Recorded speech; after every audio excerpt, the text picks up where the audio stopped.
Hello students, स्वागत है आपका तनु क्लासेस में। तो आज इस वीडियो में हम लेकर के आए हैं केमिस्ट्री यानी रसायन शास्त्र का वीबीआई ऑब्जेक्टिव क्वेश्चन से। इसके अंतर्गत हम एक सीरीज लेकर के आए हैं जिसमें हम 500 प्लस ऑब्जेक्टिव क्वेश्चन कवर कराएंगे। कितना? 500 प्लस ऑब्जेक्टिव क्वेश्चन कवर कराएंगे। और जिनको 35 ऑब्जेक्टिव क्वेश्चन का सही आंसर देना है बोर्ड एग्जाम में, यानी 35 ऑब्जेक्टिव क्वेश्चन से जो बोर्ड एग्जाम में आपको पूछे जाते हैं, इसका अगर सही उत्तर देना है, पूरे के पूरे 35 क्वेश्चन का सही उत्तर देना है, तो प्लीज ये सीरीज को नहीं छोड़िएगा। और ये सीरीज का पार्ट फर्स्ट है, यानी पहला पार्ट है। और पूरा सीरीज पार्ट 1 पार्ट 2 के अंतर्गत हम पूरा सीरीज को कवर कर लेंगे। और ये पार्ट 1 में जितना जल्दी हो सके, जितना ज्यादा हो सके, हम ऑब्जेक्टिव क्वेश्चन कवर करने का कोशिश करेंगे। तो चलिए, बहुत इंपॉर्टेंट सीरीज है और इस सीरीज का अंतर्गत हम कितना ऑब्जेक्टिव क्वेश्चन कवर करेंगे? 500। काफी इंपॉर्टेंट है, 500 के 500 आपको काफी इंपॉर्टेंट है। और इसी में से लगभग आपको 35 जो क्वेश्चन पूछे जाएंगे, तो इसी में से लगभग आपको पूछे जाएंगे। तो चलिए, बिना देरी के हुए स्टार्ट करते हैं। सबसे पहला जो क्वेश्चन है वो यह है कि C2 अणु में अल्फा तथा पाई बंधन की संख्या होती है, यानी C2 मॉलिक्यूल्स में अल्फा और पाई बॉन्ड की संख्या कितनी होती है, अल्फा और पाई बॉन्ड का नंबर कितना होता है, वही आपको पूछा जा रहा है C2 मॉलिक्यूल्स में। आप जानते हैं सिंगल बॉन्ड को क्या कहते हैं? सिग्मा बॉन्ड कहते हैं। डबल बॉन्ड जहां होता है वो एक सिग्मा बॉन्ड होता है और एक पाई बॉन्ड होता है। और जहां ट्रिपल बॉन्ड होता है वहां 2 पाई बॉन्ड होता है और एक सिग्मा बॉन्ड होता है। ऑप्शन है आपका एक सिग्मा तथा एक पाई बॉन्ड, तथा दूसरा ऑप्शन आपका एक सिग्मा तथा 2 पाई बॉन्ड, या फिर 2 पाई बॉन्ड, या फिर एक सिग्मा तथा 3 पाई बॉन्ड। आपका जो राइट आंसर होगा वो होगा आपका 2 पाई बॉन्ड। यानी C2 अणु में C2 मॉलिक्यूल्स में बंधन की जो संख्या होगी पाई की, जो कितना होगी 2 पाई, यानी 2 पाई बॉन्ड पाया जाएगा इसमें C2 मॉलिक्यूल्स में, C2 अणु में। ठीक है। और जो कार्बन की जो वैलेंसी होती है, संयोजकता होती है, आपको पता होना चाहिए 4 होती है। कितना? 4 होती है। इसी तरह हम आगे बढ़ते हैं दूसरा क्वेश्चन की ओर। ये क्वेश्चन आपको कह रहा है कि LiCl NaCl तथा KCl के विलयन का अनंत तनुता पर समतुल्यांक चालकता का सही क्रम कैसा है? आपका ऑप्शन है LiCl greater than NaCl greater than KCl, या KCl greater than NaCl greater than LiCl, या NaCl greater than KCl greater than LiCl, या फिर LiCl greater than KCl greater than NaCl। लेकिन करेक्ट आंसर आपको choose करना है। 4 option आपका। देखिए, सबसे पहला समझिए कि तुल्य संचालकता क्या होता है, यानी तुल्यांक का जो चालकता होता है वो क्या होता है। देखिए, ये किसी भी विलयन का तुल्यांक चालकता जो होता है, यानी पूरे चार्ज का, उसमें जितने भी चार्ज है, यानी जितने भी आयन होते हैं, उसका चालकता होता है जो 1 ग्राम, यानी 1 ग्राम मतलब एक तरह से 1 ग्राम जो विद्युत अपघटन है, जिसको इलेक्ट्रोलाइट कहते हैं। इलेक्ट्रोलाइट किसको कहते हैं? यानी किसी यौगिक का, मतलब जलीय विलयन को इलेक्ट्रोलाइट कहते हैं। यानी किसी आयनिक यौगिक का जो जलीय विलयन होता है उसको इलेक्ट्रोलाइट कहते हैं, हिंदी में उसको विद्युत अपघटन कहते हैं। यानी ये एक क्या होता है कि तुल्यांक विद्युत अपघटन 1 ग्राम तुल्यांक विद्युत अपघटन को मतलब एक तरह से वोल्ट मिलीलीटर में विलय करने से उत्पन्न होता है। क्या? तुल्यांक चालकता। तुल्यांक चालकता किसको कहते हैं? किसी विलयन की तुल्यांक चालकता उन समस्त आयनों की चालकता है जो 1 ग्राम, कितना ग्राम? 1 ग्राम तुल्यांक विद्युत अपघटन यानी इलेक्ट्रोलाइट को वोल्ट ml यानी वोल्ट मिलीलीटर में एक तरह से विलय करने से उत्पन्न होता, पैदा होता। और इसको जो मतलब तुल्यांक चालकता को जो एक तरह से सूचित किया जाता है, दर्शाया जाता है, वो लैम्ब्डा से सूचित किया जाता है। किससे? लैम्ब्डा से सूचित किया जाता है। अब इलेक्ट्रोलाइट क्या होता है, यानी विद्युत अपघटन, यह क्या होता है? किसी आयनिक यौगिक का जलीय विलयन होता है। यहाँ आपको करेक्ट आंसर चूज करना है। करेक्ट आंसर क्या होगा इसका, यानी दूसरा नंबर क्वेश्चन जो आपको पूछा जा रहा है, देखिए इसका करेक्ट आंसर होगा आपका ऑप्शन बी, यानी KCl greater than NaCl greater than LiCl। ये क्रम सही होगा। ये सीरीज, ये एक तरह से स्टेप, ये एक तरह से अरेंजमेंट जो है ये सही होगा। ठीक है। इस तरह से दूसरा क्वेश्चन का आंसर क्या हो गया? Option B is correct answer. आगे बढ़ते तीसरा क्वेश्चन की ओर। ये क्वेश्चन आपको कह रहा है कि किस अणु का द्विध्रुव आघूर्ण शून्य है, यानी द्विध्रुव आघूर्ण जिसको अंग्रेजी में क्या कहते हैं? डायपोल मोमेंट कहते हैं। डायपोल मोमेंट शून्य है। किसका? किस अणु का शून्य है? आपका ऑप्शन है NF3 का, या फिर BF3 का, या फिर CrO3 का, या फिर CH2Cl2 का। सबसे पहला समझिए कि डायपोल मोमेंट द्विध्रुव आघूर्ण क्या होता है। देखिए, एक डायपोल मोमेंट जो होता है वो 2 चार्ज का एक तरह से अरेंजमेंट होता है। एक प्लस चार्ज होता है और एक माइनस चार्ज होता है, और इसके बीच की दूरी कितना लिया था मैंने? 2a। ये द्विध्रुव आघूर्ण के बारे में बता चुका हूं। ठीक है। और द्विध्रुव आघूर्ण यानी डायपोल मोमेंट को P से दर्शाया जाता है। किससे? P से दर्शाया जाता है। और ये 2 चार्ज का मतलब अरेंजमेंट होता है। 2 चार्ज के बीच का दूरी 2a होता है। पहला चार्ज का प्लस, दूसरा माइनस। लेकिन जब द्विध्रुव आघूर्ण यानी P जब निकाला जाता है तो इसको मतलब Q से गुना कर दिया जाता है 2a को, यानी उसके बीच की दूरी को किसी एक के चार्ज जो होता है उसका मैग्नीट्यूड से गुना किया जाता है, ना कि उसका प्लस माइनस साइन नहीं लिया जाता। उसका एक चार्ज का मैग्नीट्यूड गुना दोनों चार्ज के बीच का दूरी से अगर क्या निकल जाता है? द्विध्रुव आघूर्ण यानी डायपोल मोमेंट निकल जाता है। लेकिन आपको यहाँ क्वेश्चन ये करा है कि अणु का जो है किस अणु का द्विध्रुव आघूर्ण 0 होता है, शून्य होता है। देखिए यहाँ आपका ऑप्शन है, राइट जो ऑप्शन है वो आपका BF3 यानी BF3 का जो होता है अणु जो है क्या है, अणु है और इसका द्विध्रुव आघूर्ण क्या होता है, शून्य होता है, 0 होता है। आगे बढ़ते हैं चौथा क्वेश्चन की ओर। काफी इंपॉर्टेंट ऑब्जेक्टिव क्वेश्चन है, ये सीरीज को नहीं छोड़िएगा, ये सीरीज का पार्ट 1 पार्ट 2 करके वीडियो आते रहेगा और जल्द ही इसको हम कवर कर लेंगे 500 ऑब्जेक्टिव क्वेश्चन को, ठीक है। आगे बढ़ते हैं, ये क्वेश्चन आपको कह रहा है कि NaF के जलीय घोल का विद्युत विच्छेदन कराने पर धनोद एवं कैथोड पर प्राप्त प्रतिफल है। यानी NaF कैथोड जो होता है, एक बाड बनाते थे उसमें एक तरह से धनोद, एक तरह से ऐसा धनोद होता है, एक तो कैथोड होता था। कैथोड में मतलब ये होता था कि उसमें ये जो होता था धातु मतलब जमता था और एनोड में अधातु जमता था, ठीक है। ये कैथोड और एनोड होता था, एक तरह से बर्तन होता था ऐसे, उसमें हम लोग एक तरह से इलेक्ट्रोलाइट कराते थे।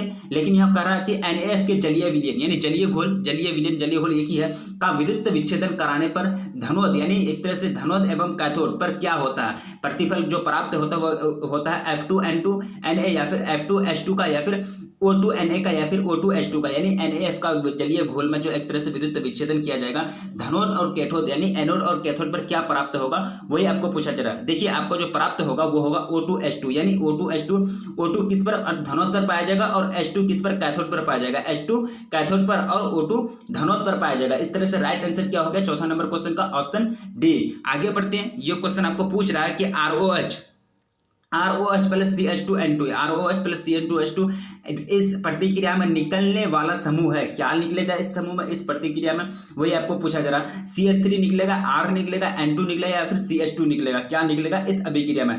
यानी ROH CH2N2 इस प्रतिक्रिया में निकलने वाला समूह है, क्या कौन सा समूह है वो देखिए, ये समूह है आपका N2 यानी N2 समूह जो है इस रिएक्शन के अंतर्गत बाहर निकल जाएगा।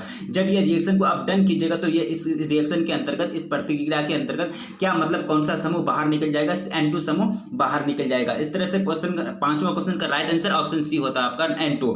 आगे बढ़ते हैं, ये क्वेश्चन आपको कह रहा है कि सिलिका और हाइड्रोजन फ्लोराइड के प्रतिक्रिया से प्राप्त प्रतिफल, यानी सिलिका और सबसे पहला समझिए कि सिलिका यानी सिलिका और हाइड्रोजन फ्लोराइड। सिलिका और हाइड्रोजन फ्लोराइड देखिए Si2O2 होता है, रिएक्शन होता है, SiO2 रिएक्शन होता है HF के साथ यानी हाइड्रोजन फ्लोराइड के साथ रिएक्शन होता है। ये देता है आपका SiF4, क्या देता है SiF4 प्लस H2O देता है, क्या देता है H2O, ठीक है। फिर ये SiF4 जो होता है, SiF4 को आप अगर इसमें HF से करेंगे रिएक्शन करेंगे HF से तो ये दे देगा आपका H2SiF6, ये देगा आपका H2FiS6 देगा, ठीक है। ये एक तरह से रिएक्शन होता है। देखिए SiO2 को रिएक्शन किए HF के साथ तो वो क्या दिया SiF4 दिया प्लस जल दिया, ठीक है।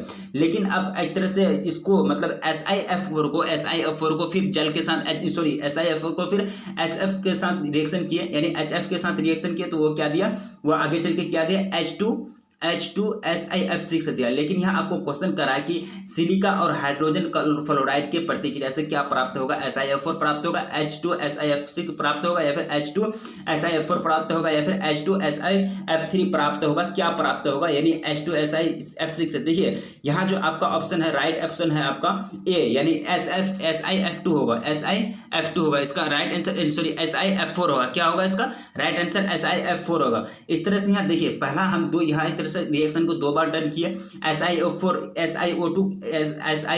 HF के साथ मिलकर के SiF4 दिया प्लस जल दिया था। फिर ये SiF4 जो है ये SiF4 HF के साथ मिलकर के क्या दिया था H2SiF6 दिया था, ठीक है। लेकिन ये जो होता है सोल्यूबल होता है यानी एक तरह से घुलने वाला होता है, ये H2SiF6 जो होता है सोल्यूबल होता है।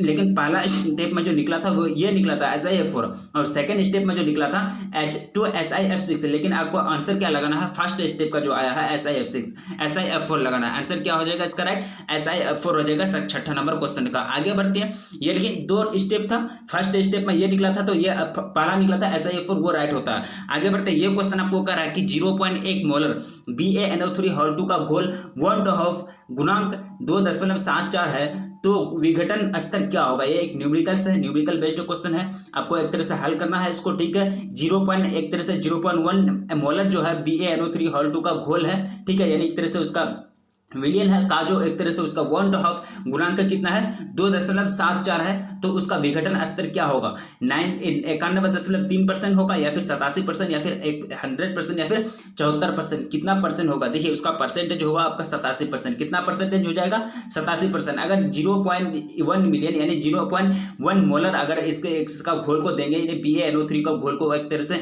जिसका अगर 1/2 गुणांक अगर 2.74 है, तो उसका जो विघटन स्तर होगा वो कितना परसेंट हो जाएगा 87% हो जाएगा। इसी तरह हम आगे बढ़ते हैं, काफी इंपॉर्टेंट ऑब्जेक्टिव क्वेश्चन है, ये सीरीज को नहीं छोड़िएगा, ये सीरीज को नहीं छोड़िएगा।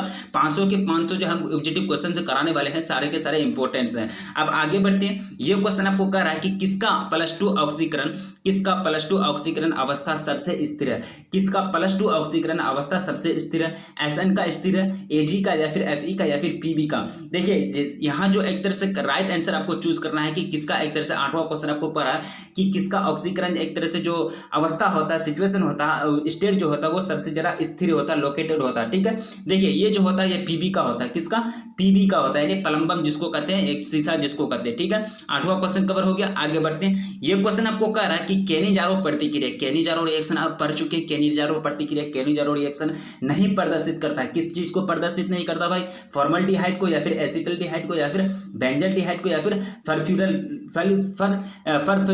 को, किसको प्रदर्शित नहीं करता, किसको शो नहीं करता, केनिजारो रिएक्शन यानी केनिजारो प्रतिक्रिया। सबसे पहले समझिए कि ये केनिजारो रिएक्शन जो होता है ना, इसको दिया था, इसका जो खोज हुआ था 1851 में हुआ था। इसका खोज कब हुआ था, केनिजारो रिएक्शन का खोज 1851 में किसने किया था, स्टानिस्लो केनिजारो। ये केनिजारो साइंटिस्ट का नाम है, किसका नाम है, साइंटिस्ट का नाम है। और इसका खोज कब किया था, ये रिएक्शन का, ये केनिजारो साहब ने 1851 में। और ये केनिजारो साहब ने जब इसका खोज किया था इस केनिजारो रिएक्शन का, तो उस टाइम वो जेनेवा विश्वविद्यालय में पढ़ रहे थे, यानी जेनेवा यूनिवर्सिटी में पढ़ रहे थे। लेकिन क्वेश्चन आपको कह रहा है कि केनिजारो रिएक्शन नहीं प्रदर्शित करता, तो क्या चीज को प्रदर्शित नहीं करता, एसिटल्डिहाइड को प्रदर्शित नहीं करता। इस तरह से राइट आंसर क्या होगा, ऑप्शन बी एसिटल्डिहाइड, 9वां नंबर क्वेश्चन का। ठीक है, आगे बढ़ते हैं, ये क्वेश्चन आपको कह रहा है कि किस गैस का अवशोषण, यानी किस गैस का अवशोषण चारकोल के द्वारा सबसे अधिक होता, CO का सबसे अधिक होता, या फिर NH3 का, या फिर NCl3 का, या फिर H2 का। किस गैस का अवशोषण जो होता है एक तरह से उसको खींचा जाता है चारकोल के द्वारा, सबसे अधिक किसको खींचा जाता है, वही आपको पूछा जा रहा है 10वां नंबर क्वेश्चन में। देखिए ये जो खींचा जाता है ये CO के द्वारा, किसके द्वारा, CO के द्वारा, यानी एक तरह से CO जो होता है, CO का अवशोषण जो होता है चारकोल के द्वारा सबसे अधिक होता है। चारकोल अगर सबसे ज्यादा खींचेगा, किसको खींचेगा, CO को खींचेगा। ठीक है, यानी कार्बन एक तरह से जो होता है कार्बन ऑक्साइड जो होता है उसी को खींचता है। ठीक है, 10वां क्वेश्चन का आपका आंसर ऑप्शन ए होता है। और ये जो होता है, चूंकि ये जो एक तरह से इसको एक तरह से क्यों खींचा जाता है इसको, ये जो होता है ना द्रवित यानी लिक्विड स्टेट में होता है, यानी एक तरह से द्रव होने की प्रवृत्ति इसमें ज्यादा होती है। यह आसानी से द्रवित होने वाली गैस है। ये क्या होती है, गैस है, CO एक गैस है, लेकिन इसमें एक तरह से आसानी से ये लिक्विड में मतलब चेंज हो जाता है, द्रवित होने की एक तरह से ये इसमें जो होती है ये आसानी से द्रवित होने में बदलने वाली गैस है। और इसलिए यह मतलब जो होता है चारकोल द्वारा सबसे अधिक मतलब किया जाता है, अवशोषण किया जाता है। आगे बढ़ते हैं, ये क्वेश्चन आपको कह रहा है कि एक कार्बनिक यौगिक आयोडोफोर में जांच दिखलाता है और टॉल्सन यानी टॉलनस अभिकारक के साथ भी मतलब क्या करता है कि धनात्मक जांच देता है, तो वो यौगिक क्या होंगे, आपका वो यौगिक का एक तरह से सूत्र दिया जा रहा है CH3CHO या CH3COCH3, या फिर आपका ऑप्शन है CH3CH2OH या फिर CH3Hal2CHOH।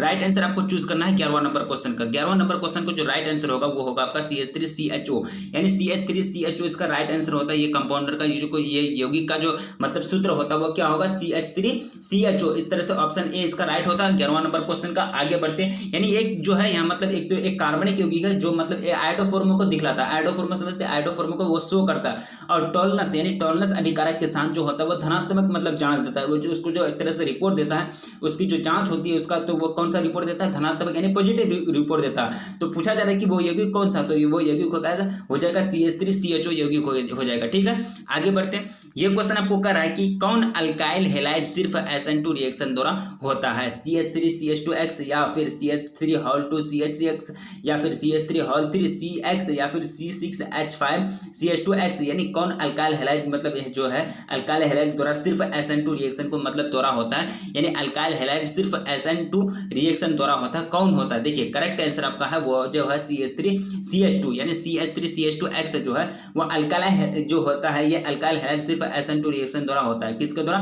SN2 रिएक्शन के द्वारा होता है, CH3CH2X। ठीक है, 12वां नंबर क्वेश्चन का राइट आंसर क्या हो गया? Option A. आगे बढ़ते हैं, ये क्वेश्चन आपको कह रहा है कि विषमत यानी विषमता का जो एक तरह से कौन सा ऑक्सीकरण अवस्था सबसे अस्थायी होता है, यानी सबसे लोकेटेड होता है। सबसे अस्थायी किसका मतलब जो विषमता का जो एक तरह से ऑक्सीकरण जो स्टेट होता है, ऑक्सीकरण किसको कहते हैं? ऑक्सीजन का जुड़ना या फिर ऑक्सीजन का जुड़ना, यानी ऑक्सीजन का जुड़ना या फिर इलेक्ट्रॉन का जुड़ना या फिर रेनायन का जुड़ना या फिर प्रोटॉन का हटना या फिर हाइड्रोजन का हटना क्या कहलाता है? ऑक्सीकरण कहलाता है। लेकिन कह रहा है कि विषमता का कौन सा ऑक्सीकरण अवस्था सबसे ज्यादा मतलब अस्थायी होता है? +3+5 या फिर +3+5 दोनों या फिर इनमें से कोई नहीं। राइट आंसर आपका जो है वो होगा, आपका राइट आंसर चूज करना है। राइट आंसर क्या होगा आपका, वही आपको चूज करना है। तो ये जो एक तरह से सबसे ज्यादा लोकेटेड होती है विषमता की, यानी विषमता की जो सबसे ज्यादा एक तरह से स्टेबल जो अवस्था होती है वही आपको पूछा जा रहा है। देखिए सबसे ज्यादा जो स्टेबल अवस्था होती है वो होती है +3। कौन सा होती है? +3। 13वां नंबर का क्वेश्चन का राइट आंसर आपका ऑप्शन ए। आगे बढ़ते हैं, ये कराऊं कि निम्नलिखित में कौन से जोड़े में क्रमशः टेट्राहेड्रल तथा ऑक्टाहेड्रल होते हैं? कौन सा जोड़ा है? टेट्राहेड्रल और ऑक्टाहेड्रल आप पढ़ चुके हैं BCC और FCC में, या फिर HCP तथा सिंपल क्यूबिक में, या फिर HCP तथा CCP में, या फिर BCC तथा HCP में। किसमें मतलब टेट्राहेड्रल तथा ऑक्टाहेड्रल होते हैं? क्रमशः निम्नलिखित में से कौन एक तरह से निम्नलिखित में कौन से जोड़े में क्रमशः टेट्राहेड्रल तथा ऑक्टाहेड्रल होता है? किसमें होता है? देखिए ये जो होता है वो आपका होता है HCP तथा CCP में। किसमें? HCP तथा CCP में टेट्राहेड्रल तथा ऑक्टाहेड्रल होते हैं। इस तरह से 14वां क्वेश्चन का राइट आंसर आपका होता है ऑप्शन सी, HCP तथा CCP। आगे बढ़ते हैं, ये क्वेश्चन आपको कह रहा है कि निम्नलिखित में कौन अक्रिस्टलीय ठोस है, यानी निम्नलिखित में कौन अक्रिस्टलीय ठोस पदार्थ है? हीरा है, ग्रेफाइट है, कांच है, या फिर साधारण नमक है? कौन है अक्रिस्टलीय मतलब ठोस पदार्थ? राइट आंसर आपको चूज करना है, हीरा होगा या फिर ग्रेफाइट होगा, कांच होगा या फिर साधारण नमक होगा। देखिए ये जो होगा वो होगा आपका कांच, यानी कांच जो है एक तरह से मतलब अक्रिस्टलीय ठोस है। ये आप इसके बारे में पढ़ चुके हैं, ये केमिस्ट्री का फर्स्ट चैप्टर था। यानी निम्नलिखित में जो होता है अक्रिस्टलीय ठोस कौन सा? अक्रिस्टलीय ठोस क्या हो जाएगा? ठोस क्या हो जाएगा? ये कांच हो जाएगा। ठीक है, 15वां नंबर क्वेश्चन का राइट आंसर आपका ऑप्शन सी होता है, यानी जिसमें कांच का एक तरह से ऑप्शन दिया हुआ है। ठीक है, आगे बढ़ते हैं, ये क्वेश्चन आपको कह रहा है कि निम्नलिखित में किसका हिमांक का अवनमन अधिकतम होगा? यानी हिमांक का अवनमन जो होगा सबसे अधिकतम किसका होगा? K2SO4 का होगा, या फिर NaCl का, या फिर यूरिया का, या फिर ग्लूकोज का? निम्नलिखित में किसका हिमांक का अवनमन सबसे अधिकतम होगा? K2SO4 का, NaCl का, यूरिया का, या फिर ग्लूकोज का? राइट आंसर जो आपका होगा वो होगा आपका K2SO4, यानी K2SO4 का जो हिमांक का अवनमन होगा वो क्या होगा? सबसे अधिक होगा। किसके मुकाबले में? NaCl के मुकाबले में, यूरिया के मुकाबले में, यानी ग्लूकोज के मुकाबले में किसका सबसे ज्यादा हिमांक का अवनमन होगा?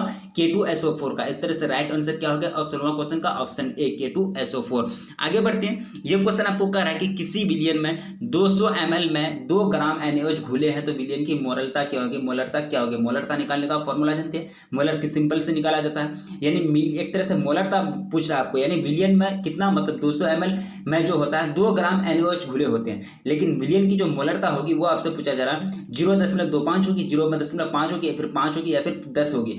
मोलरता आप एक तरह से निकाल सकते हैं, ये छोटा सा मतलब एक तरह से न्यूमेरिकल है, न्यूमेरिकल बेस्ड क्वेश्चन है। मोलरता निकालने का फॉर्मूला से आप तुरंत बैठाइए तो राइट आंसर आपका क्या निकल जाएगा? 0.25 निकल जाएगा, यानी 0.25 इसकी जो विलयन की जो मोलरता होगी, मोलरिटी जो होगी वो कितना हो जाएगा? 0.25, यानी 17वां नंबर क्वेश्चन का option A is right answer.